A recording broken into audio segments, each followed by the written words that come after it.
This week's Parsha is referred to as Vayechi. It begins with Vayechi Yaakov be'eretz Mitzrayim Sheva Esrei Shana. It says that Yaakov lived in Egypt 17 years.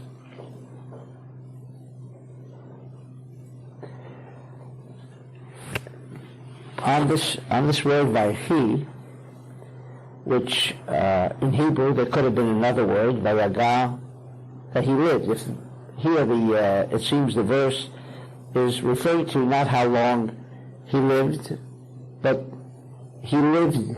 In English, it's the same expression. Where do you live? You're not talking about the man's life. You're talking about where he exists, or where does he abode, where is he habitat.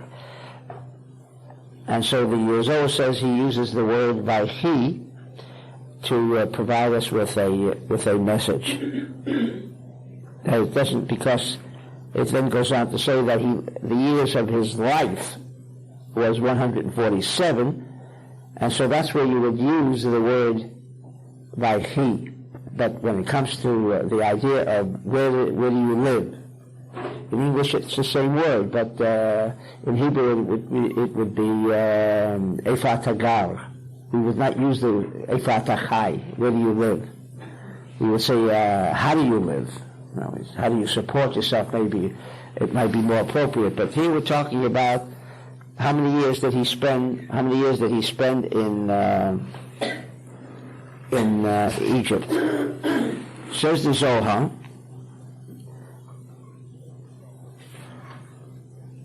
Vayechi Yaakov be'eretz Mitzrayim Sheva Esrei Shana, Amar Rabbi Yossi, Liba Chama Benevuah. The heart of Yaakov saw in prophecy b'Mitzrayim.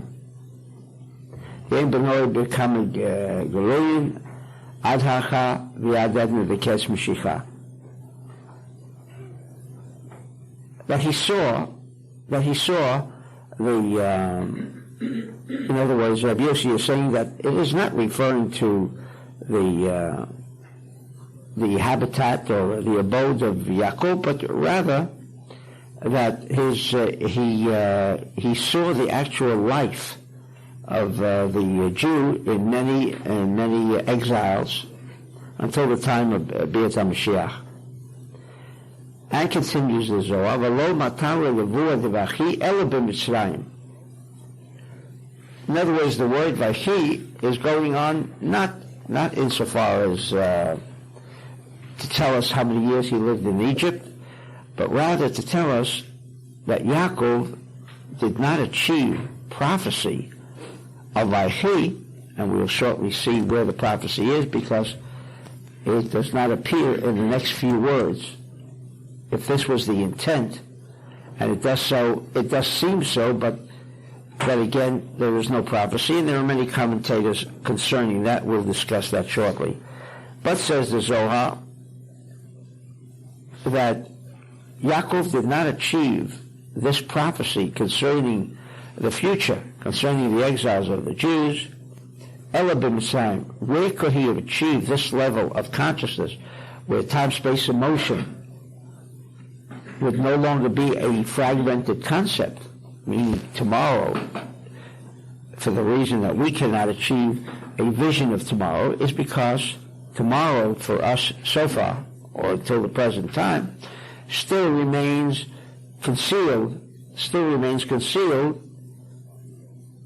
insofar as yesterday is concerned and today is concerned. It's fragmented. Tomorrow, there's a word called tomorrow. We don't know yet what that might mean. Although in Kabbalah, we would like to learn how to examine at least the present. So from the present, you can see the future evolve. It's just like if we plant a fruit tree, an apple tree, plant the seed, kind of know already what the future is, provided we know what the seed is. But we know what the future is. We don't have to wait. Yes, if the seed will catch or it won't catch, might be the only purpose of waiting, maybe how long it takes, if it's a day, 2 days, or a week. how long it'll take for the seed to sprout its root. But once that happens, the farmer doesn't wait until the tree is actually grown to determine that, number one, it will be an apple tree, and number two, that the tree will ultimately evolve. Kind of knows by observing the present. He observes what the future will be.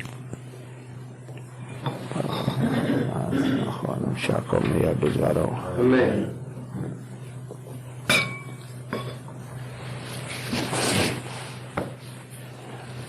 But in any event, this idea of prophecy, the idea of the future being now, incidentally, just another comment on the idea of how we can determine from the seed, we can understand what tomorrow will be. That is different than the idea of prophecy. Prophecy is that the picture of tomorrow is here now. In other words, we're still subjected to the idea that if it's a apple tree, that the apple will appear tomorrow. It still impresses us. That's the world of Etz Hadat, to impress us with the idea that whatever will happen, even though we understand that it will happen, but not that it has already taken place. Not that it has already taken place. When we discuss prophecy, it is as if the future can now be observed. It's here now. Of course, if we attribute everything to consciousness and remove everything from the physical realm, we haven't any difficulty with that. But unfortunately, the physical realm creates a deep impression on the idea of separation of tomorrow with today. So while we can imagine and actually visualize the apple of the future, but at the present time, there is no apple. Insofar as, in other words, if I needed that apple for sustenance,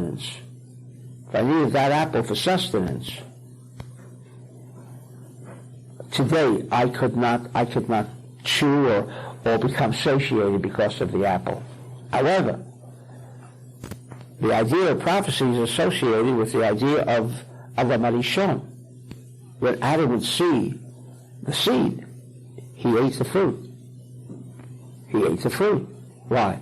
Because in actuality, the idea of even waiting for the fruit to appear, which we say, if you know what the seed is all about, and that's what we're trying to learn in Kabbalah, is how we can tell what the future might be. It doesn't mean for us that the future is here now. That its presence is felt now. That's another concept. In prophecy, everything relates to the idea that there is no such thing as tomorrow, because tomorrow is when, or in 7 years, is when that apple will appear. So again, that concept relates to the fragmentation of the tree of knowledge. It is not the concept of prophecy. Prophecy, a prophet literally visualized and saw the future right before his very eyes. Not that he imagined, but he absolutely saw all of the particular details concerning this particular matter. In an apple tree, we have an idea only because we know what an apple is. So we have an idea of what this apple might look like. But the details of the apple, we don't have. In fact, all we can do is imagine what the apple that appears subsequently to the planting of this seed, what it will appear like, is again only an imagination. But for Adam Arishon, for Adam, that fruit was already there. It is full bloom. Now our conscious mind, our rational mind, I should say, cannot conceive of an idea that when we observe the seed, we're also observing the fruit, and that Adam, before the sin, as he observed the seed, was literally drawing the sustenance of the apple. So this is what the Torah refers to when it discusses prophecy. So the prophecy of Yaakov could only, in other words, the level that Yaakov achieved his prophecy could only have taken place in Egypt. And as is over here, nevuah ma'alyata, lo itnavir l'kavatei. In other words, there were many prophets in Israel, but the prophecy of Yaakov was far above and superior.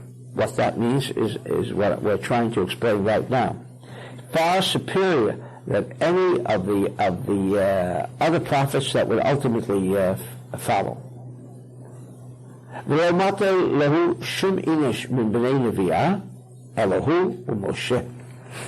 And the only other person that achieved the same level of prophecy was he and Moshe.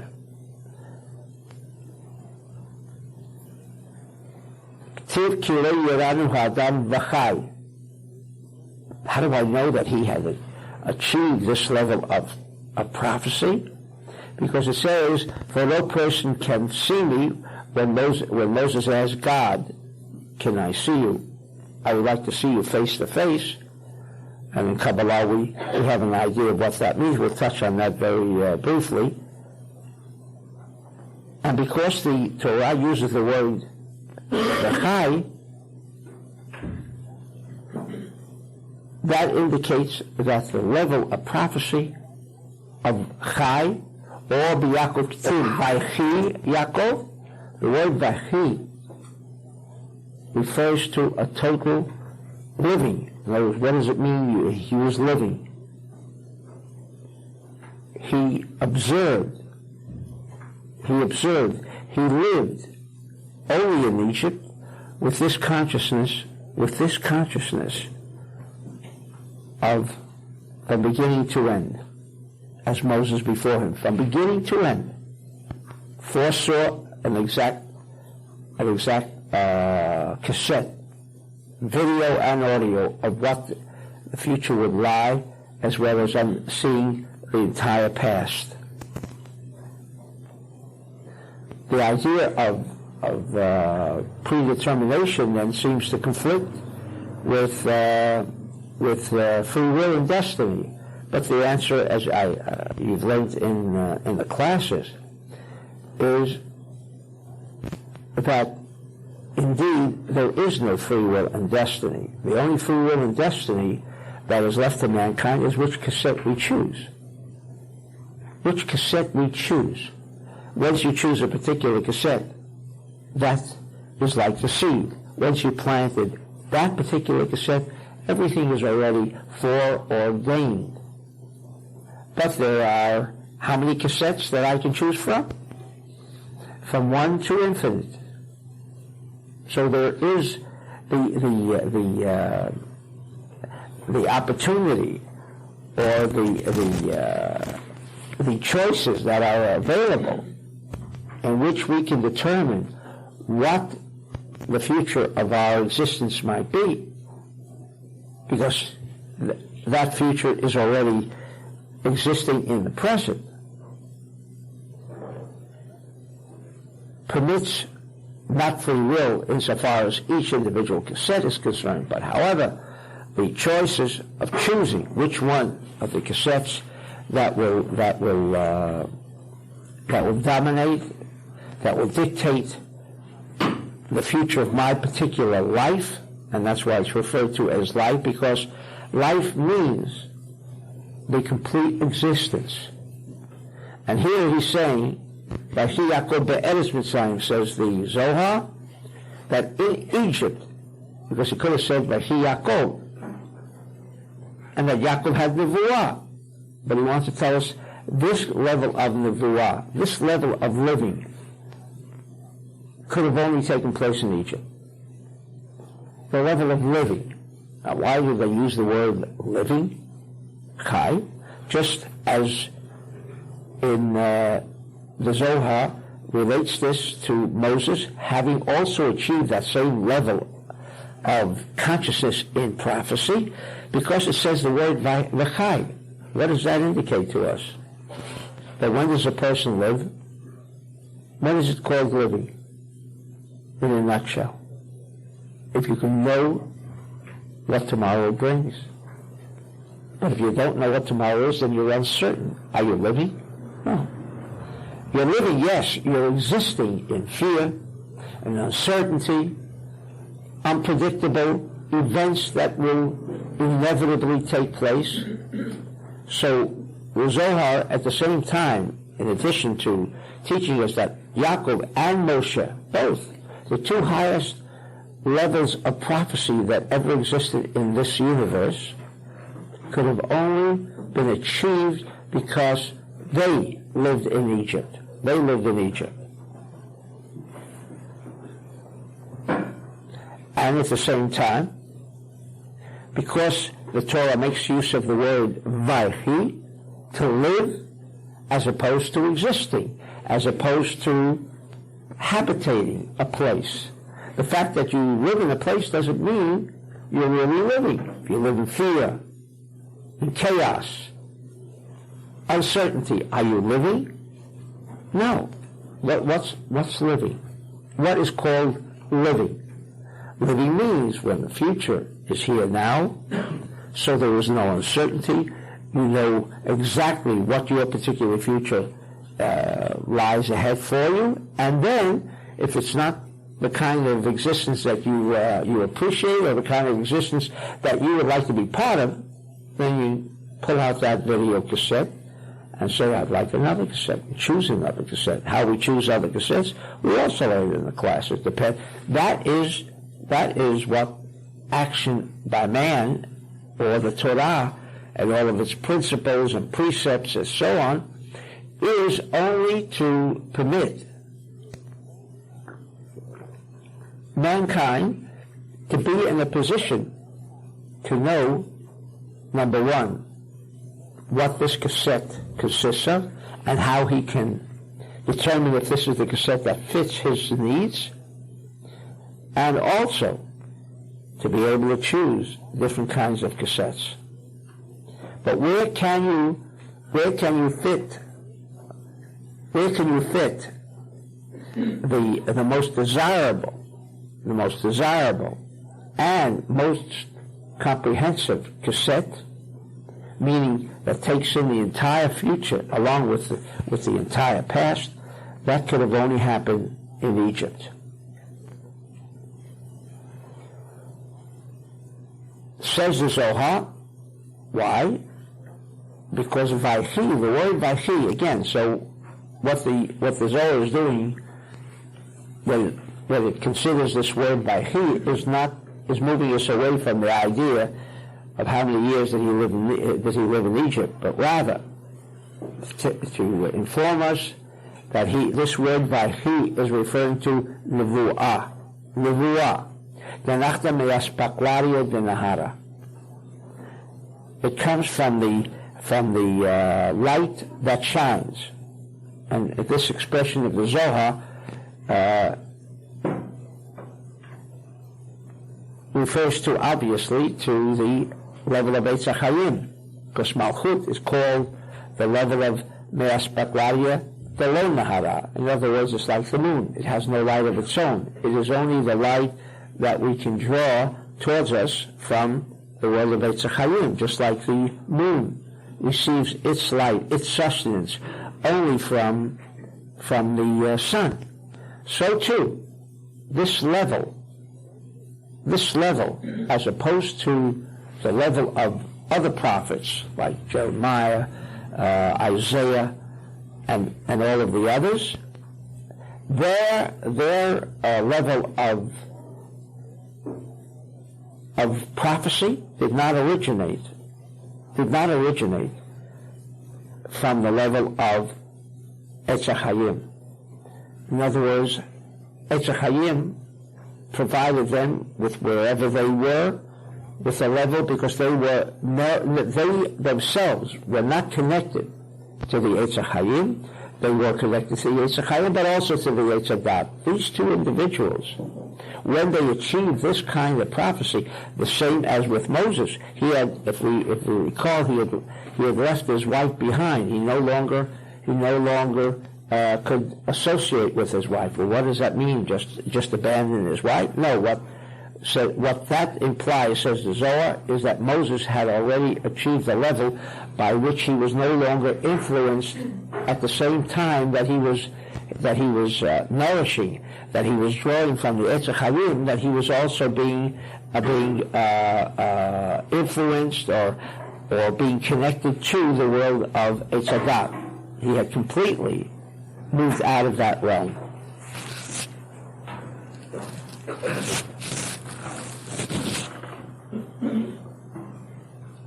Now the question is, what does the Torah, according to this interpretation, now that we understand, as the word Vayechi is not discussing how he got along, what kind of a life that he lived, or how many years did he live in Egypt, but rather it's referring to prophecy.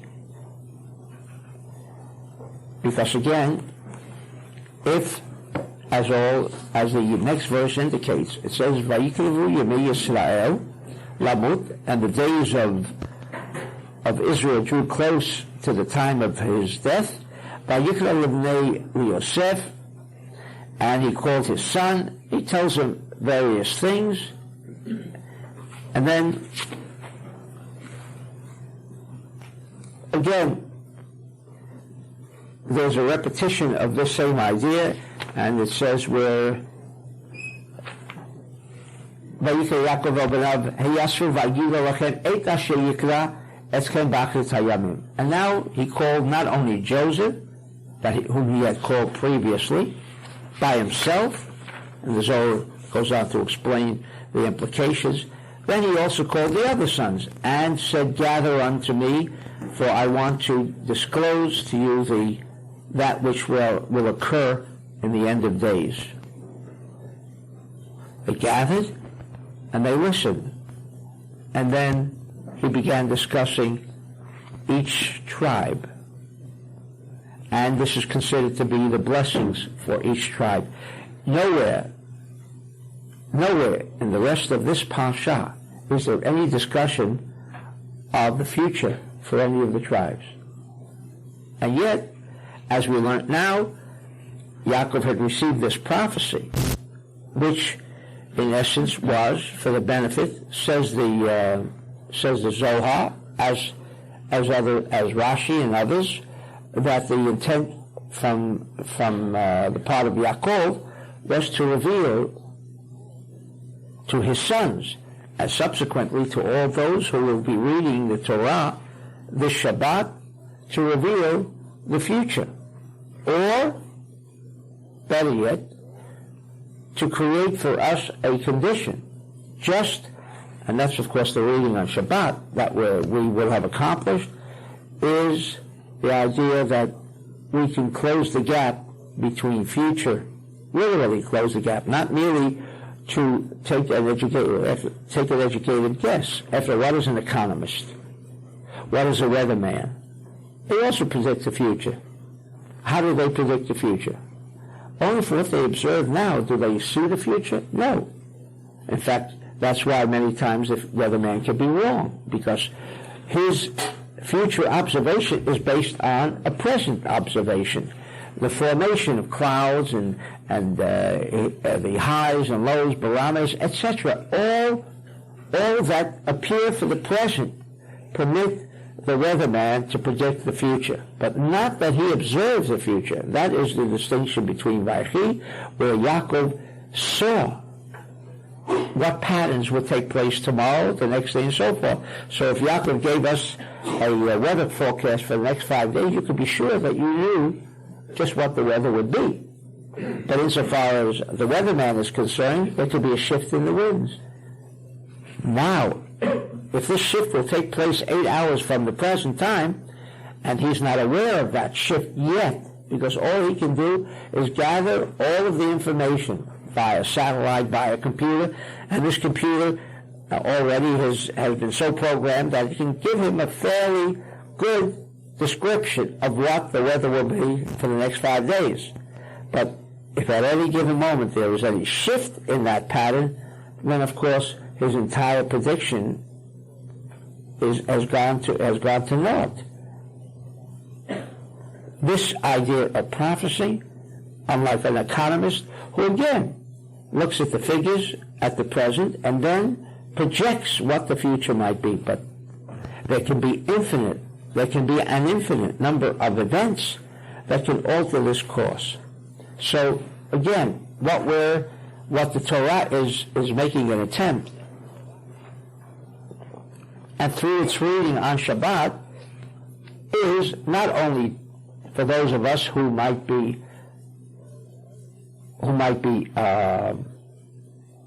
have achieved a level of prophecy, that now this prophecy that is being manifested by the reading of the Torah. That's what the Torah can do.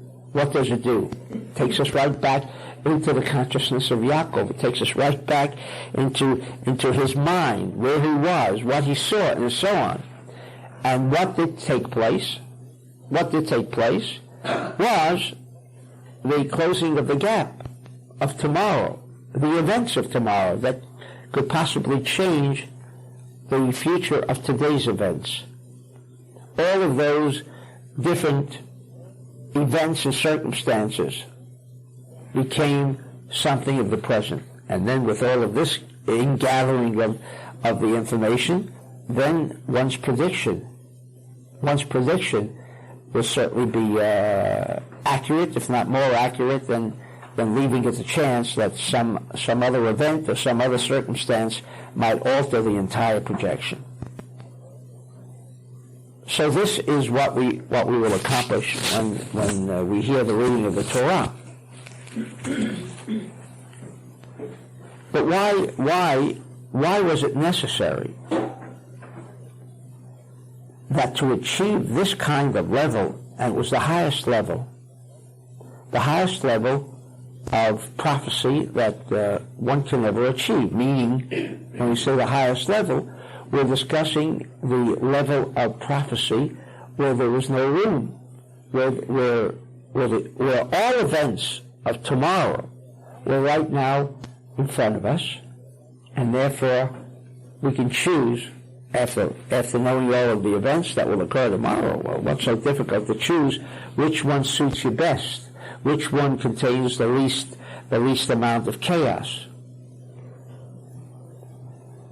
That's no problem once all of these various cassettes are placed before you, all of these future events that for the present time our rational mind cannot grasp, because the rational mind belongs to the world of Eitz Hadat.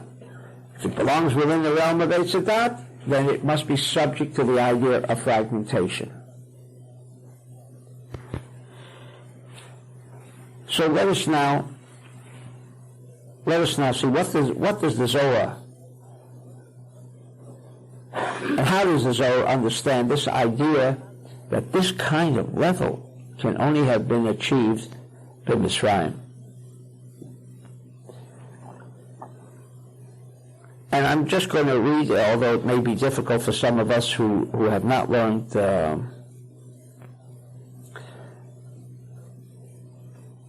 Talmud Esesvirot, so the language will be a little foreign.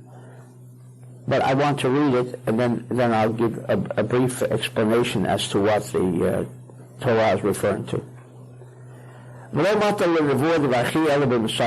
Explains Rabbi Ashlar, because the words of the Zohar I've just read and translated, and there all the Zohar, it seems to be stating is that this level of consciousness of that Yaakov and Moshe had achieved could have only taken place in Egypt. ושם נאמר וראיתי את אחוריי ופניי לא יראו. על כן לא הגיעו הנבואה אלא במצרים שהוא אחוריים.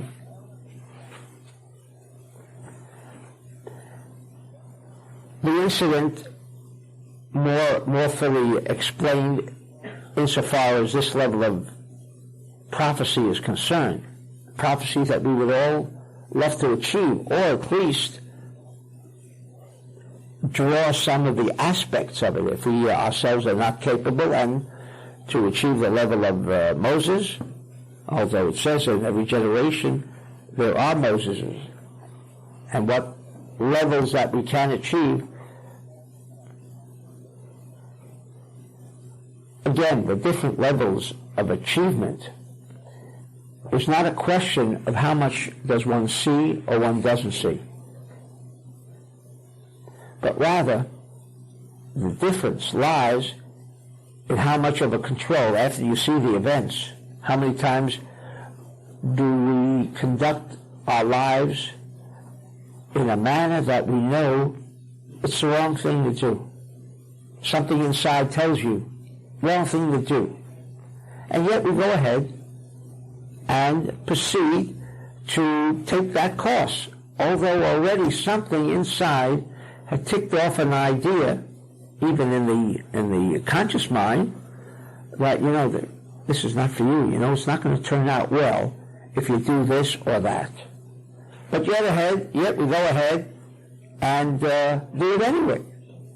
Now, why do we do it anyway? We've got so many indications that this might be the wrong path to take. And yet we go ahead and do it. So, the difference between Yaakov and Moshe and all of the other prophets, or the difference on Shabbat, where we all tune into Vachi Yaakov be'eretz Mitzrayim, we're all going to achieve, not of course in the rational mind, not of course in the conscious mind, because it's a contradiction. The rational mind is a computer that can only digest information that refers to the time reference, the time frame of yesterday, today, and tomorrow. You cannot feed information to a computer whose software is not geared to this particular or this kind of information. That's why there are millions and millions of different softwares out there. After all, if I'm an employer and I'd like to have the checks for the employees made out each week, I'm not going to use a software that can tell me the degree of heat that I have to achieve for this satellite when it must re-enter. I mean, they're just two different software programs, one being directed towards one idea, the other one towards another. The same here.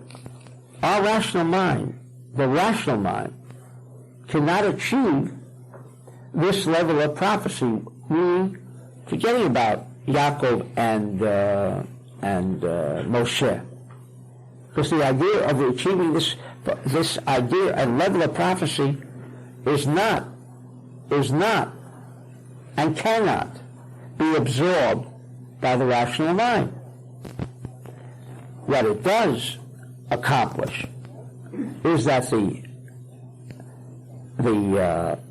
94% of our consciousness, which has the proper software of achieving everything there is to know about the future, still will not permit us to direct our lives with all of that information. It spells it out clearly to the unconscious mind, and so on Sunday, when we have to make a decision, we will have been placed already in a position. And the unconscious, the 94% of our mind, of our mental computer, will have already been arranged so as to provide us with the information and instruct us. This is what you ought to do. But along will come Satan's consciousness. That's our 4%, who has only one desire and one purpose. And that is what? To make sure that our road our road will always lead us towards one objective: chaos. So all of the chaos that originates in our lives, when we have already made a contact, let's say on Shabbat, because that is the most powerful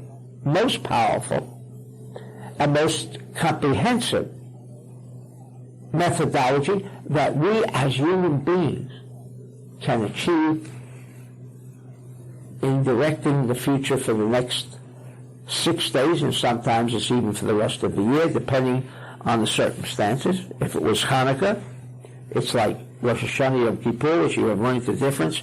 These are bands that extend 365 days. That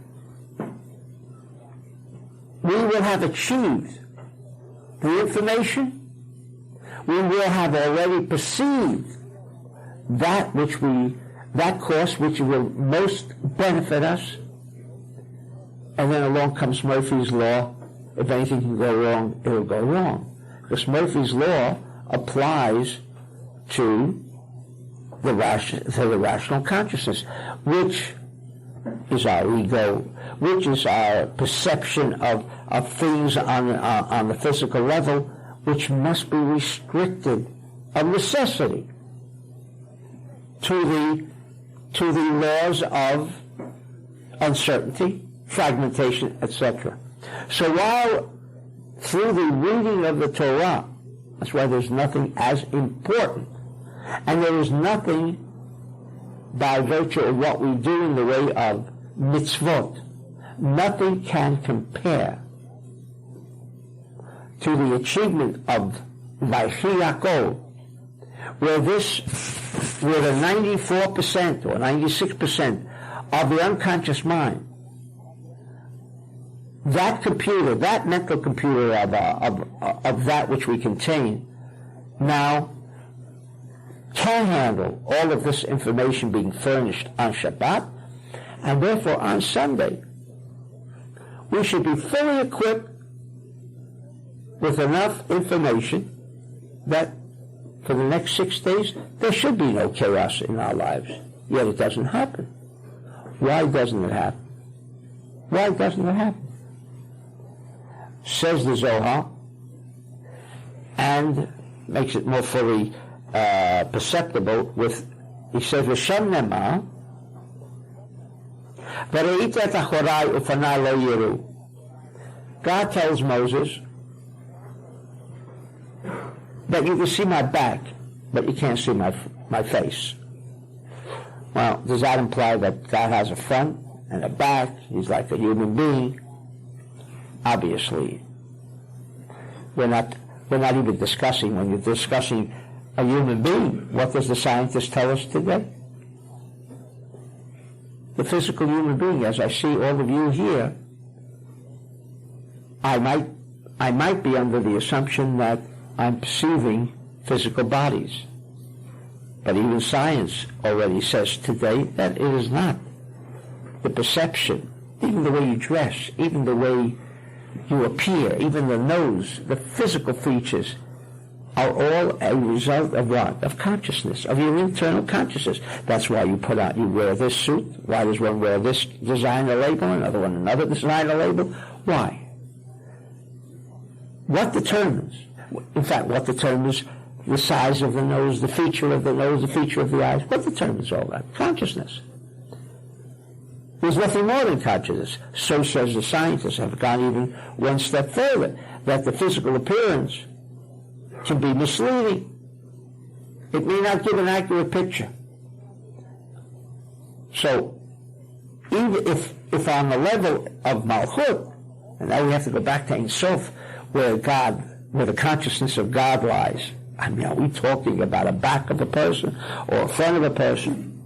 So we learned in Kabbalah, for those of you who have not studied this idea, but can understand what is meant in Kabbalistic terminology, the idea of Achorayim, the back or face-to-face. If I speak to you face-to-face, there is one level of perception, one level of an interchange of information. And also, what is information? Energy. If I were to turn around and speak to you this way, you'd all hear the same words, but you would not perceive the same level of consciousness. In fact, how many times do we say when you're speaking to a child or you're speaking to someone who doesn't want to listen to what you have to say? You say, "Look at me. Look at me." Well, I mean, you're addressing him with the eye, or you're addressing him with the words. If he turned around, he would hear the same thing. Or if his eyes or if his face is turned, listening to you, and you say, "No, look straight at me when I talk to you." What kind of an expression is that? But that's only to indicate to us that there is, whether we understand it or not, but everyone at least will admit that there is a difference to speaking someone face to face, or if the other fellow or the other person is turned around, now you're speaking to his back. There's a difference. You feel that difference because there is a difference. There is a difference between connection face to face or back to face. And that's as much as I want to discuss insofar as this concept is concerned. So achoraim refers to not a direct contact, but rather through achoraim, back or indirect connection. And therefore, when God tells Moses, who said, "I want to see who you are," he wants to see his face. Was he like a masked man that, then he'll remove his mask and now he'll be able to see who he is? No. But the level of connection that even Moses, in his desire to remove all forms of barriers, because when I turn my back and there is no eye connection, the connection between the two parties, although the words are being transmitted, same as before, but not only does the level of perception of the individual who is speaking been lowered, and that's why we're yelling, "Look at me when I talk to you," because the individual who's sharing whatever information or admonition to the child is not going to reach that child, because the words that come out will have achieved a lower level of the same meaning of those same words that will be uttered by the individual. And by the same token, the person who is going to receive this information will not have received that information at that same level as if it had been face to face. And so what Moses was requesting of God is, could he possibly achieve a connection with the light force of God, the consciousness of God, not the physical part of God, on the level that there would be direct contact, almost like making a direct contact with putting your finger into a socket or receiving electrical stimuli through some machine. It's already not direct, it's indirect. It's not face to face, it's back to back.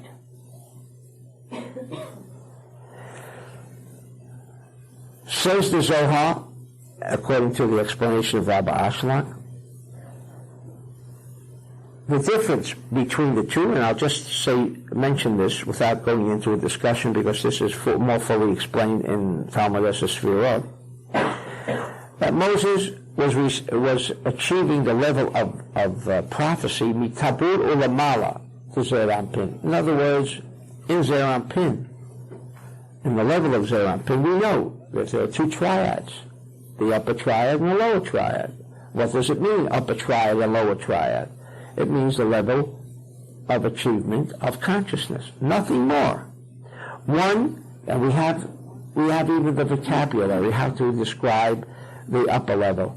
The upper level is mitabur ulamala, from the navel and up, even in the body.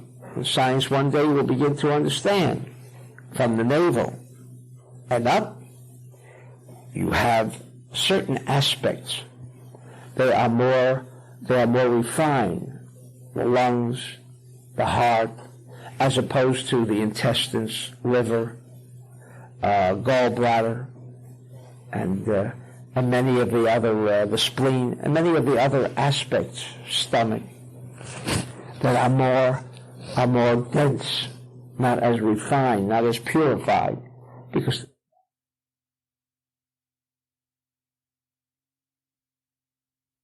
the consciousness in these two aspects of the body have been developed by virtue of consciousness, only of consciousness.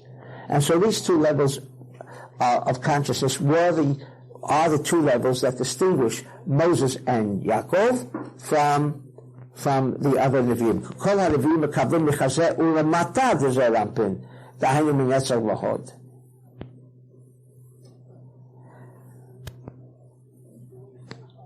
So when it says Vayechi, hu chai, it's living. What does it mean, living? What is living? B'hamshachat ha'chachma. Again, the level of the way the light force of God, which knows no limitation, knows not to be governed by the aspect of time, space, and motion, or fragmentation, or chaos.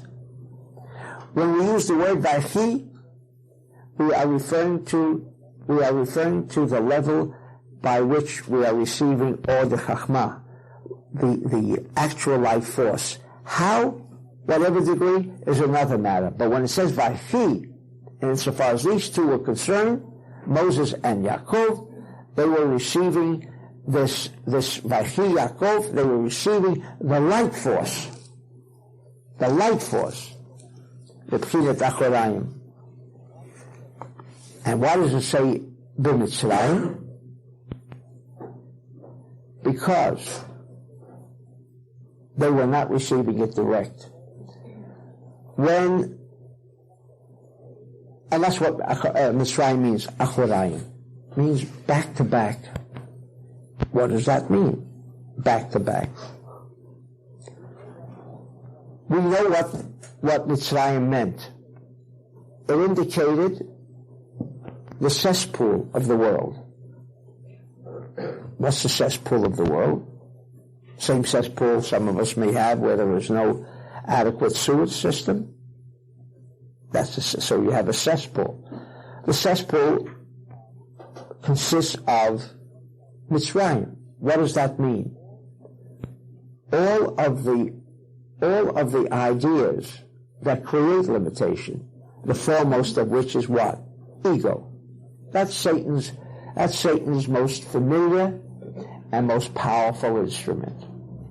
When the ego, to whatever degree, even we say someone has been working spiritually on the reduction of ego, meaning he wants to completely let go and be at oneness with the light force.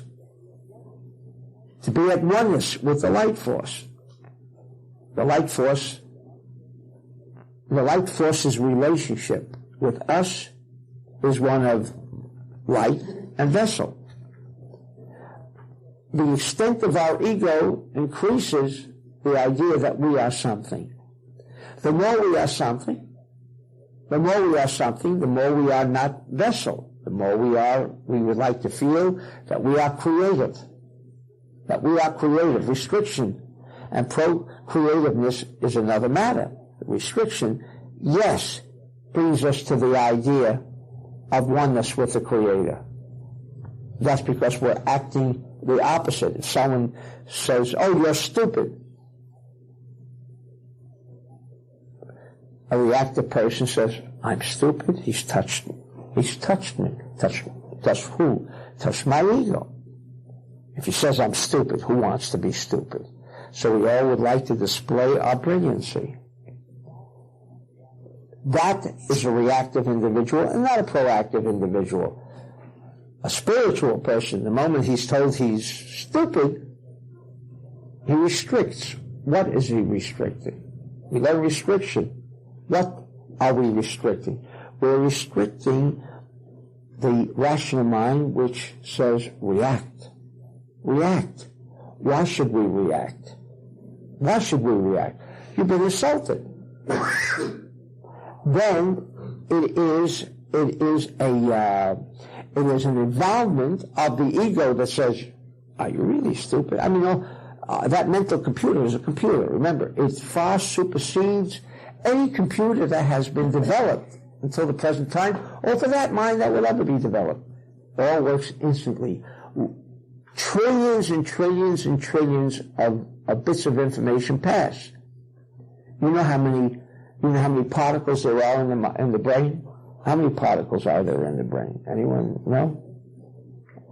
Well, this is the latest guess. It could be more. There are 100 million, billion. Now, I don't know what that adds up to. I mean, I guess we can stretch zeros across the world, but I mean, what does that mean? It means that the mind, the rational mind, we're not talking about the 94%, we're talking about the 4% or the 6% of our mind, is so fully equipped that it can handle that amount of bits of information. The computer today that they're trying to develop, that can handle 50 million pieces of information, that's an awful sum. 50 million pieces of information in 1 second. That's where the new computers, the new chips will provide our computers. Now the mind, talk about the rational mind, of which science is discussing. It's infinite. All of this goes on in our minds immediately. When someone says you're stupid, that 100 million, billion is working all at the same time. And formulating a decision. Don't call me stupid. You know how smart I am? That's instant. Because the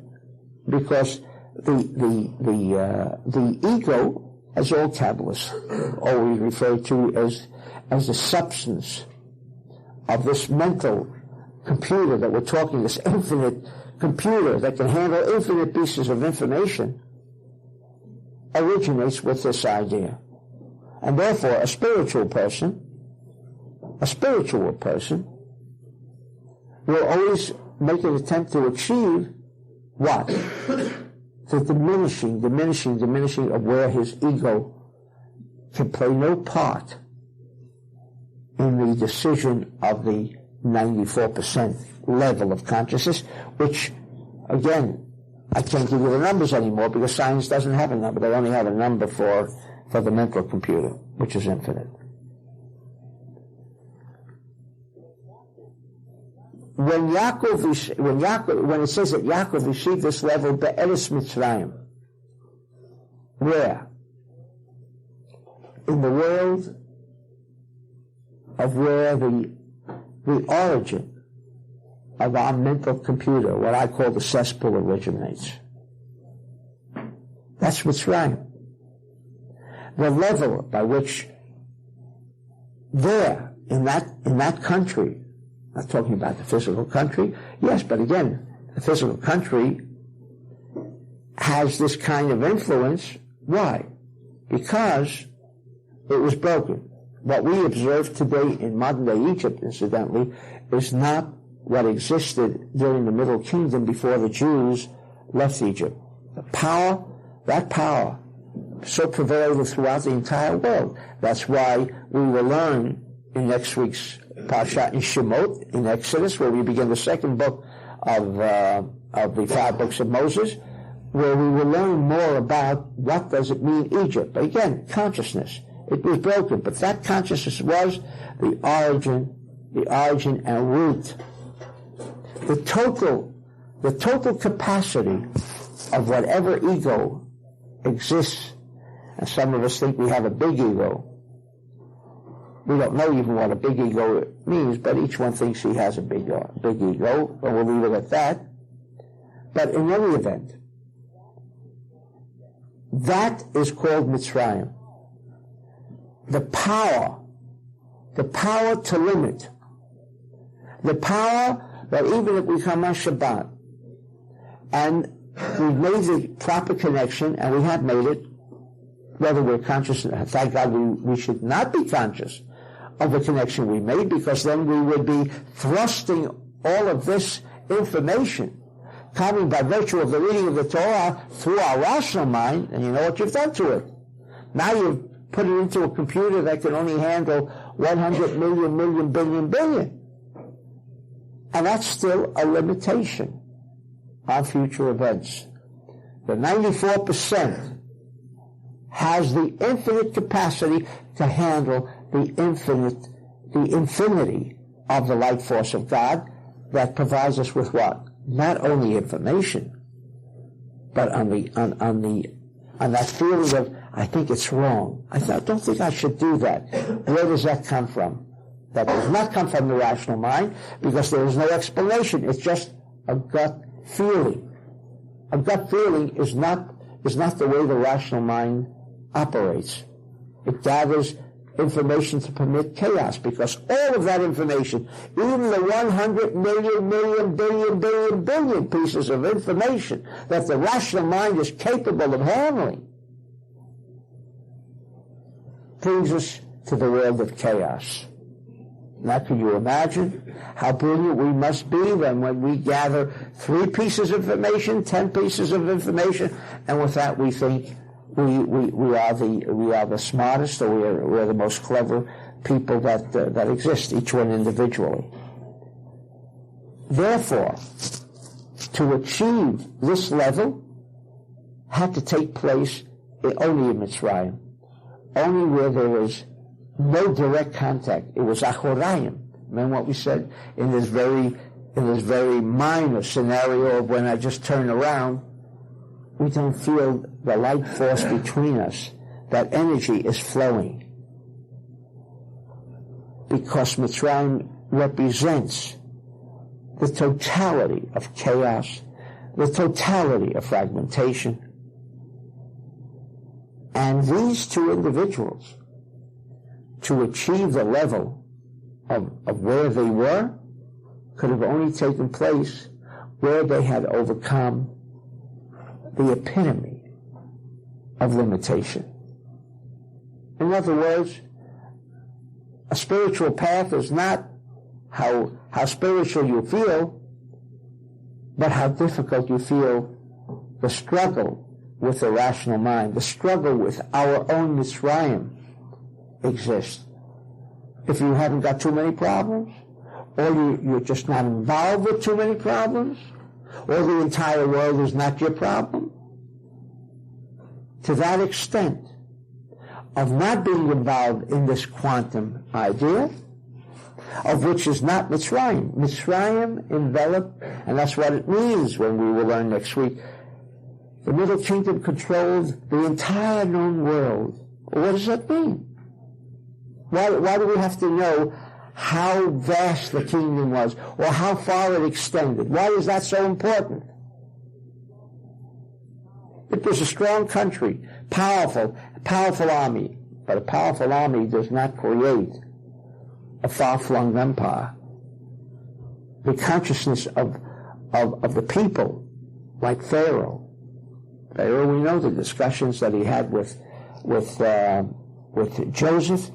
The discussions he had with Moses was not on the level of a discussion between one individual to another. They were thinking in terms of total control over the entire world. Why? Because if our consciousness is limited to an area, to a country, and does not embrace the whole world, does not embrace. That's why today,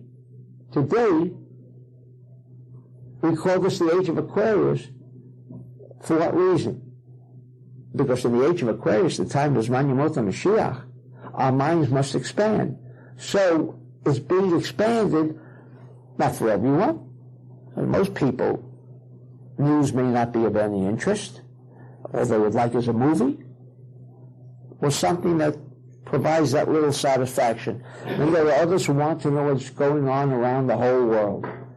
When that consciousness exists, it means not that I'm curious what's going on around the whole world, but that I want this of course should be, if you're learning Kabbalah, is that you want your consciousness to expand, that it must envelop the whole world before you can have any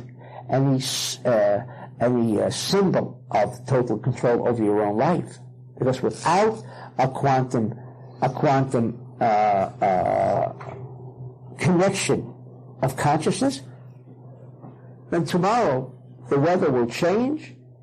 Tomorrow there is illness. Tomorrow there are infinite numbers of factors that can change whatever this rational mind could have grasped. And therefore, the only place that Yaakov and Moses achieved this level of consciousness was only in Mitzrayim. And therefore, even for Shabbat, when we listen to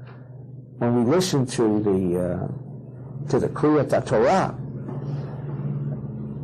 that mental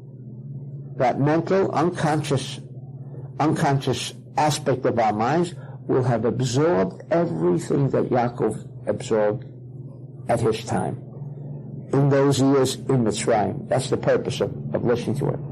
Now, to what level we reduce, certainly not expand, to the level that we reduce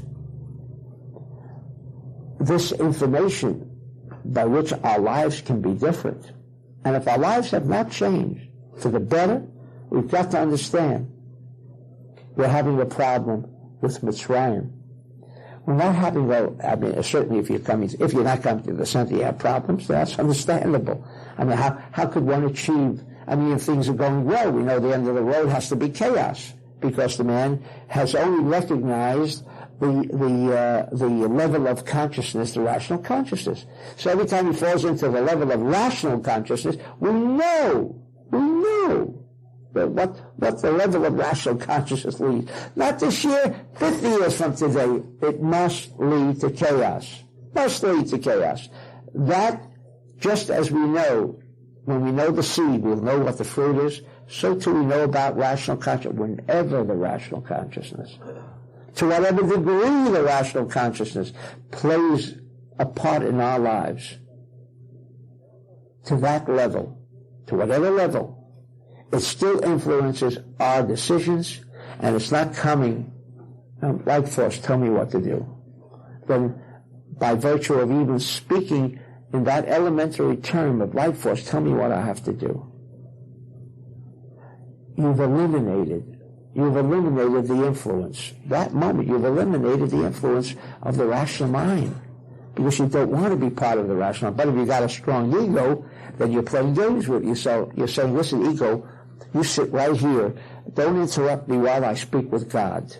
As I finish speaking God, you come back, because I haven't asked you to leave the room. I've asked you only just to, sit right next to me and be quiet for a moment. Then, of course, we reduce all of that interaction that takes place, and it does take place when you speak with the light force. But it didn't take more than a half a second before we say, come on, you'll come back into the picture. I finished my discussion. That's what Mitzrayim is about. They were in total control of that Achoraim. And only there could they achieve this kind of level, because it required being placed into the cesspool, being placed into a condition and a circumstance whereby they had the antitheses of total control, which Mitzrayim says no control. Only those who could wield that control. But again, what did Pharaoh tell Joseph? You're coming from the level of the Tetragrammaton. I'm coming from the level of Elohim. And obviously, therefore, this great idea of 7 years, meaning famine, and 7 years of plenty, it's such a great interpretation. That's not but that he understood that it was coming not from the level of Elohim, it was coming from a higher level of where Joseph was. It was not on this level of the rational mind. I think we've taken care of it. Therefore, when he was gathering his children to hear the future. What he was doing with, we think it's actually not even blessings, but it's a description. It's a description of each sign, each month, because we know all of the children represented and portrayed a particular sign of the zodiac, which influences us, which limits us. And we have this opportunity that when we asked, how could the Torah say that Jacob is saying, gather around me because I want to tell you what the future has in store for you? And nowhere is there any mention of the future in the rest of the Parsha. So what did Yaakov mean? But the way we have explained it now is that what Yaakov was doing with each individual sign, that he was bringing them to this level of where there is no limitation of time, space, and motion. Then at that moment, when they understood fully what each month represented, therefore we gather on Sulam Rosh Chodesh. What's the purpose? Why do we gather? Because we want to connect with the seed of the month. It goes beyond just merely connecting with the seed of the month. Because in the seed, as opposed to day 3, the seed already contains day 1 and 2, whereas day 3 does not contain day 1 and day 2. There's a piece of information that already is found lacking. We're starting at that day, or day 7, on the day of Rosh Chodesh, when we connect not with the rational mind, but with this unconscious mind, the 94% of ourselves. And we make this connection, then what we have are those gut feelings, those intuitions, not the stuff that originates and emerges with the rational mind. And therefore, by virtue of making this connection with each month, and certainly each year contains what? The month in 1993, does it contain the same month of 1994 and etc.? Of course. So, in effect, if a total connection with the seed had been made, then that connection will include all of the future. So while the rational mind could not possibly put together a decision, but in that gut feeling or that intuition, or I know this is a decision I can make without even consulting the rational mind. Without even consulting. So what do I mean without consulting it? Because if you consult it, then you're only going to get a picture that will be so hazy that you cannot ever produce a clear picture. Ever. Am I implying, therefore, that we should not deal with the conscious mind? No. You deal with the conscious mind, but know that the conscious mind is your enemy. But what was said by Yaakov be'eres Mitzrayim? If you will not use your conscious mind, who wants to bring you into the world of chaos? If you do not operate on this level, but say, well, I want to be spiritual, I don't want to have nothing to do, here I have this business, but I don't want to know about any decisions that have to be made. The manager comes in and asks you a question, you say, no, don't even talk to me about that. No, I didn't. That's not what I'm trying to say.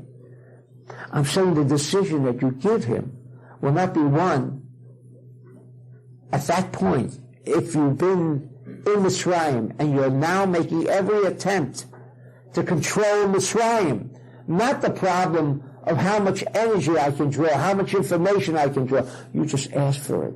you've already achieved it. If you want, as I've always said, and this sounds ridiculous, you want $1 billion right on this table, the moment you've requested it, it's there.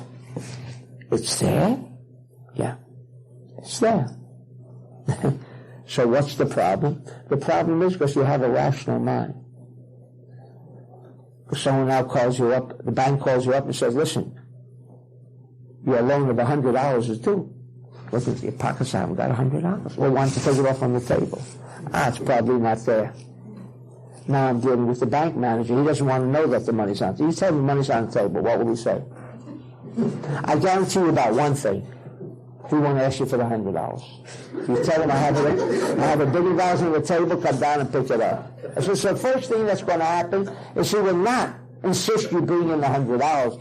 He may insist that you go see your doctor, but he'll leave you alone for the day. So in a way, maybe that has influenced you and him in at least removing that difficulty for the day. So you see, it's not that far-fetched, is it? The difficulty is Mitzrayim. That's what the Zohar is stressing here. That the reason they had achieved is a totality of quantum information is because they had total control over, that's why it says when Yaakov came to Egypt, the famine stopped, even though there was supposed to be 7 years of famine. It stopped. Moses, who should have been put to death, came and walked into Egypt without any fear because the king had died. You don't think they remembered? What was the span? They didn't remember that Moses killed this Egyptian and that the house of Pharaoh condemned Moses to death. They didn't forget that, but he had total control.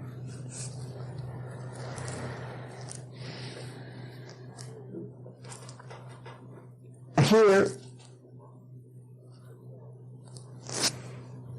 it says that, if you recall, he first called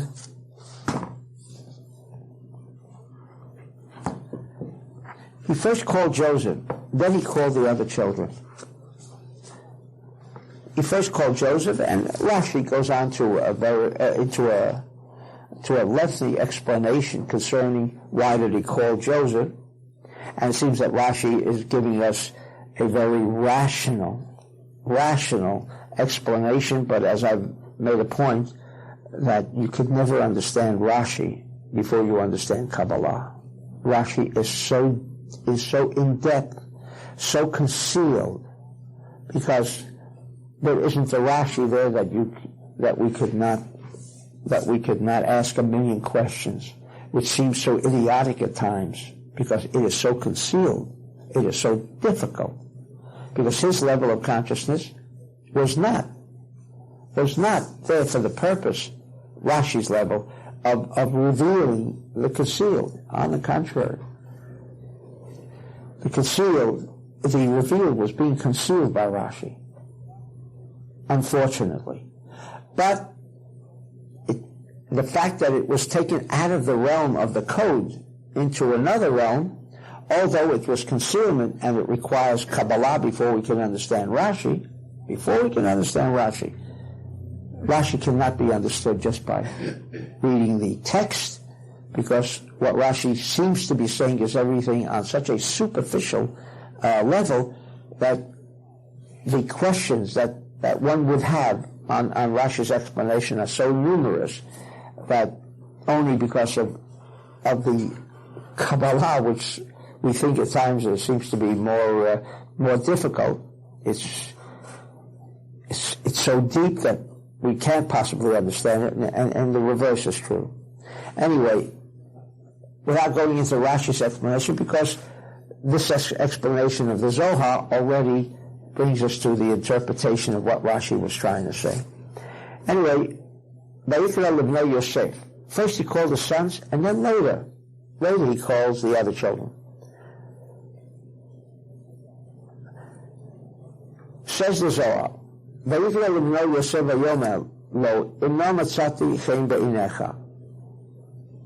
It seems on the surface, in the beginning here, that he's making a request. What was the request? That and he makes him put his hand on his thigh and says, "Do me this favor. Do not bury me in Egypt. I want to lie with my forefathers, and therefore take me out of Egypt. Bury me there." And he swore. And he swore. He took an oath that he would fulfill the words of his father. And of course Rashi asks, and all commentators ask the same question. Why did he call Joseph? Well, Joseph was so powerful that he, more so than his other brothers, would be in a position to bring his body back to Israel, to be buried in the Me'arat HaMachpelah. Why do you have to make him swear? This is Rashi's explanation as to why Joseph and not the other brothers, because he was in control. But why would that be so difficult? I mean, Pharaoh would insist, says Rashi, Pharaoh would insist that he be buried there. Well, Pharaoh could insist that he be buried there. Why? Because he wants this great personage to be buried in Egypt. Superficially, if that's the reason, well, then he could also restrict Joseph the same way. Joseph was still second in command. He was not the ruler of Egypt. He was second in command, but not ruler. So what difference did it make if Pharaoh would not give permission? He would not give permission to Joseph. One question. And then secondly, why did Jacob feel the necessity of making Joseph swear, take an oath, a vow that he would bury Jacob in Hebron? Why? But I gave you Rashi's explanation. The same words in Rashi after the interpretation of the Zohar. And then you say, oh, that's what Rashi means. Rashi is so difficult, as I say again. Every piece of Rashi that provides what we think, what many people still think, is such a simple explanation of the code. There are no simple explanations of the code. You know why? Because it's a code. It's totally concealed. How simple could something be that's so concealed? And the Torah is so infinitely concealed. Therefore, the Zohar says, Chaka Yaakov et banav kulam. And what he's talking about here,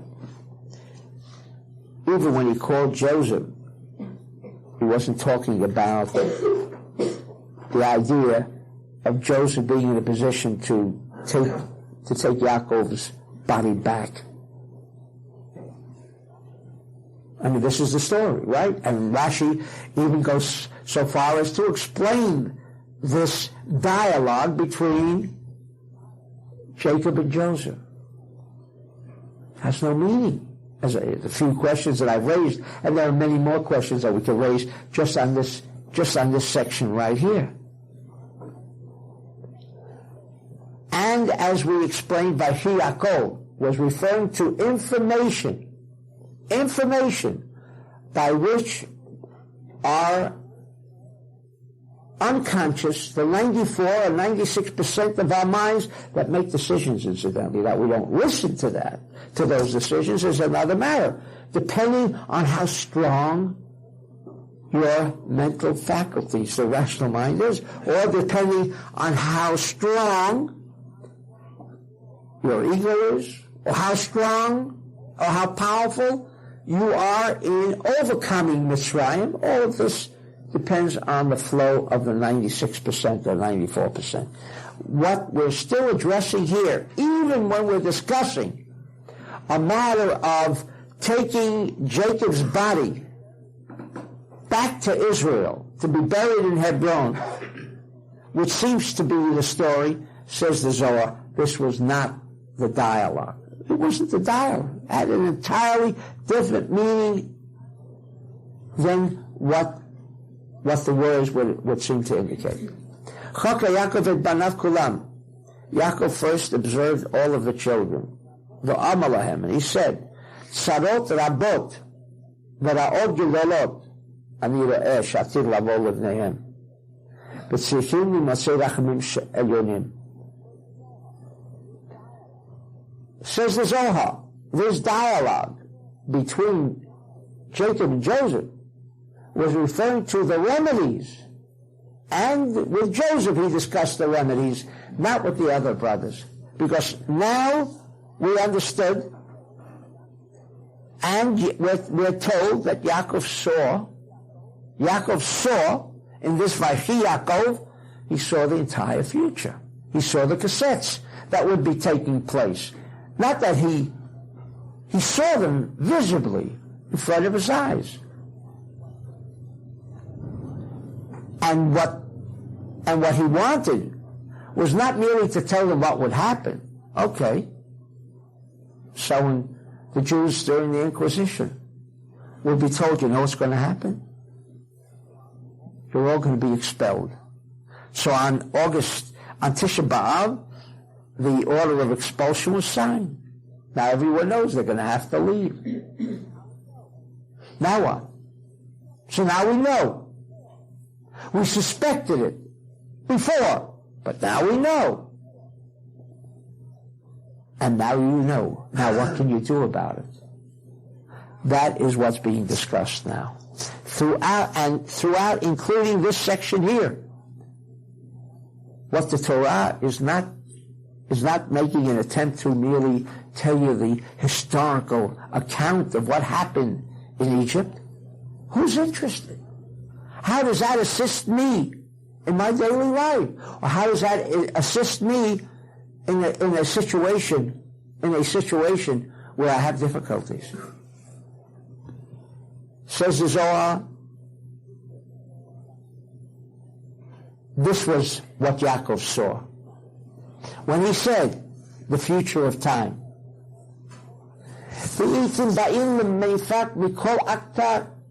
And if you want to release yourself, go out from all of these problems.